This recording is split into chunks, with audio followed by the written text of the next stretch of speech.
बिस्मिल्लाहिर्रहमानिर्रहीम। हमारी इस वीडियो का टॉपिक है मेन एंड हेल्पिंग वर्ब्स। अपनी लास्ट वीडियो में मैंने आपसे डिस्कस की थी सारी काइंड्स ऑफ वर्ब्स डिफरेंट हमने डिस्कस किया था। तो मैंने आपको बताया था कि हम साथ साथ इंशाल्लाह ताला हर एक फॉर्म को वन बाय वन डिटेल में डिस्कस करेंगे। तो सबसे पहले जिस टॉपिक से मैंने आगाज किया है वो है मेन एंड हेल्पिंग वर्ब्स। अब मेन और हेल्पिंग वर्ब्स क्या होते हैं? Now firstly I am defining the main verb. Main verb expresses the main action.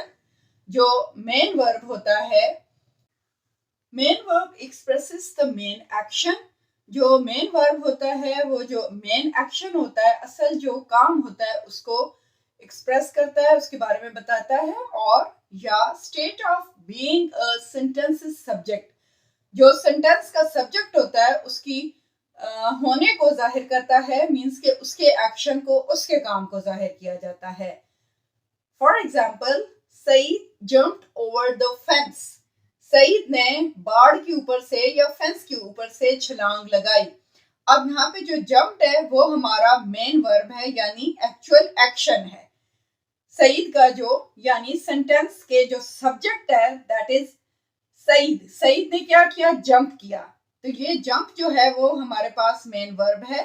The main verbs में हैव एस, ES, ED और ING एंडिंग्स। मेन वर्ब्स के आखिर में हमारे पास S, ES, ED, ING वगैरह लगता है। अब ये क्यों लगता है, किस तरह से, आप लोगों के जहन में ये भी आ रहा होगा और हो सकता है आप में से बहुत से लोग इस बात को जाहिर है जानते भी होंगे। वो इस वजह से लगता है कि जब सबसे पहले हमारे पास जस्ट वन वर्ड होता है जो कि एक्चुअल एक्शन होता है, फिर according to the tense form हम उसको चेंज करते हैं। वो किस तरह से चेंज किया जाता है? प्रेजेंट में हमारे पास वर्ड जंप होगा, लेकिन जब हम उसको थर्ड पर्सन सिंगुलर के लिए यूज करेंगे और प्रेजेंट इंडेफिनेट में यूज करेंगे तो हम जस्ट एस उसके साथ लगा देंगे, या according to the word ending हम ES का इजाफा भी कर सकते हैं थर्ड पर्सन सिंगुलर के साथ। वो कौन कौन होते हैं? ही, शी, या ही शी में आप कोई भी सिंगल नेम भी यूज कर सकते हैं, वहां पे आप एस या यस पुट अप कर देते हैं। अदरवाइज अगर थर्ड पर्सन सिंगुलर नहीं है, फर्स्ट पर्सन है या सेकंड पर्सन है, चाहे फर्स्ट पर्सन सिंगुलर हो चाहे फर्स्ट पर्सन प्लूरल हो, चाहे सेकंड पर्सन सिंगुलर हो चाहे सेकंड पर्सन प्लूरल हो, आप सिंपल जंप इस्तेमाल करेंगे या कोई भी आपका जो भी मेन वर्ब है उसको इस्तेमाल करेंगे। आप उसके साथ एस या यस नहीं लगाएंगे, जस्ट आप थर्ड पर्सन सिंगुलर के साथ लगाएंगे, लेकिन प्रेजेंट फॉर्म में। यही जब आपके पास आपने पास्ट फॉर्म बनानी है, फॉर एग्जाम्पल जंप है छलांग लगाना, तो जंप्ड हो जाएगा पास्ट में छलांग लगाई। तो हम उसके साथ ed का इजाफा करेंगे तो हमारे पास पास्ट टेंस बन जाएगा। Then again we have the word jumping. अब हमने जंप के साथ ING इन्फ्लेक्शन या एंडिंग लगा दी है। अब ING का इजाफा हमने क्यों किया? वो हम इसलिए करते हैं कि जब हम प्रेजेंट या पास्ट कॉन्टिन्यूअस बनाते हैं, जारी जमाना जारी को हम जाहिर करना चाहते हैं, कॉन्टिन्यूअस टेंसेस को करते हैं, तो हम उनके साथ मेन जो वर्ब्स होते हैं उनके साथ ING का इजाफा कर देते हैं। S और ES प्रेजेंट टेंस, D और ED past tense, ING with main verb जाहिर करता है जी आपका प्रेजेंट कॉन्टिन्यूअस या पास्ट कॉन्टिन्यूअस। उसके साथ फिर मेन वर्ब्स के साथ आप हेल्पिंग वर्ब के इजाफा करते हैं।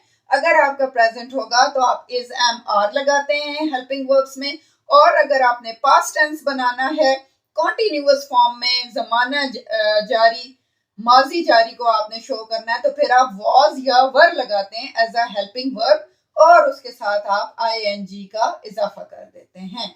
ये है हमारे पास इसकी एक्सप्लेनेशन। एस, ES, ED और ING एंडिंग्स मेन वर्ब्स के साथ क्यों होती है। उम्मीद है आपको समझ आया होगा। जैसे कि मैंने आपको बताया है कि किस तरह प्रेजेंट और पास्ट टेंस में वर्ब्स का इस्तेमाल किया जाता है या एस, ई डी या डी के इजाफे से हम उनकी पास्ट फॉर्म्स को चेंज करते हैं, तो उसी की मजीद डिटेल है कि main verbs can stand alone. Main verbs जो होते हैं वो अकेले भी इस्तेमाल हो सकते हैं और they can be used with a helping verb, या वो हेल्पिंग वर्ब के साथ भी इस्तेमाल होते हैं।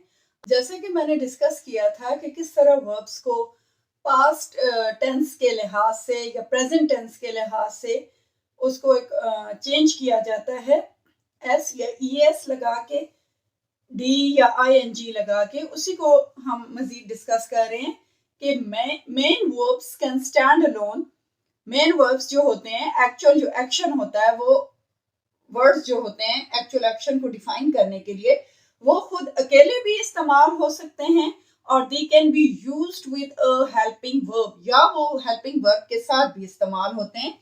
अब वो किस तरह से अकेले इस्तेमाल किस तरह से होते हैं, जब आप प्रेजेंट टेंस को राइट डाउन करते हैं ना, या बोलते हैं सारिम ड्रिंक्स वाटर, सारिम पानी पीता है, तो सिंपल जब हम प्रेजेंट में बात करेंगे, वो भी स्पेशली प्रेजेंट इंडेफिनिट टेंस में, तो हम जस्ट ये मेन वर्ब लगाएंगे ड्रिंक वाला। एस तो हमने इसलिए लगाया because Sarim is the third person singular, तो हमने एस पुट अप कर दिया फर्स्ट फॉर्म के साथ, यानी मेन वर्ब के साथ। यही जब हम इसकी कॉन्टिन्यूअस फॉर्म बनाते हैं तो फिर हम ड्रिंक के साथ आई एन जी लगा के, यानी मेन वर्ब के साथ आई एन जी लगा के हम इज लगा रहे हैं, because he is the third person singular, Sarim is the third person singular, we use the helping verb is. हम जो इज होता है हेल्पिंग वर्ब, उसका इस्तेमाल कर रहे हैं ये प्रेजेंट कॉन्टिन्यूअस को बनाने के लिए। चलें, इन वर्ब्स की वजह से आपको प्रेजेंट और प्रेजेंट कॉन्टिन्यूअस का भी थोड़ा सा आइडिया हो गया है कि टेंसेस किस तरह से बनते हैं। बहरहाल टेंसेस को मजीद हम अपनी आने वाली वीडियोस में डिस्कस डिटेल में करेंगे। ये जस्ट वर्ब को समझने के लिए कि उनका टेंसेस में किस तरह से इस्तेमाल होता है, इसलिए मैंने इस तरह की एग्जांपल्स आपको दी हैं। अब इस बात को जस्ट मैंने डिफाइन करने के लिए ये 2 एग्जांपल्स आपके सामने रखी कि किस तरह स्टैंड अलोन होता है और किस तरह ये हेल्पिंग वर्ब के साथ इस्तेमाल होता है।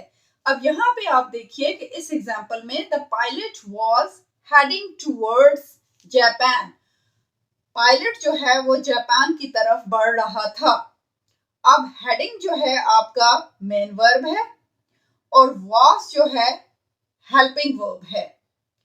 इस तरह हमें पता चलता है कि अकेले किस तरह से इस्तेमाल होता है इसका और हेल्पिंग वर्ब के साथ।